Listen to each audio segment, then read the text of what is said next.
Formal nang binuksan ng Philippine National Police ang 44th Asianapol Conference sa pamamagitan ng 15th Executive Committee meeting na ginanap sa Manila Marriott Hotel sa Pasay City.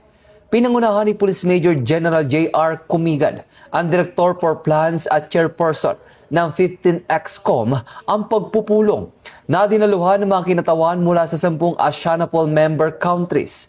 Tinalakay rito ang mga pangunahing isyong may kaugnayan sa pagpapalakas ng regional cooperation laban sa cybercrime, illegal drugs, human trafficking, online child exploitation, at iba pang transnational crimes. Isinagawa ang 44th Asianapol Conference mula July 22 hanggang July 26, 2026 sa temang United in Vision, Securing People and Strengthening Collaboration na layuning palakasin ang ugnayan at pagtutulungan ng mga law enforcement agencies sa ASEAN sa pagtugon sa mga umiiral at umuusbong na banta sa seguridad. Sa pag-host ng komperensya, muling pinagtitibay ng Philippine National Police ang pangako nitong isulong ang mas matibay na pandaigdigang kooperasyon laban sa krimen alinsunod sa PNP-focused agenda at sa adhikaing bagong PNP para sa bagong Pilipinas, serbisyong mabilis, tapat at nararamdaman.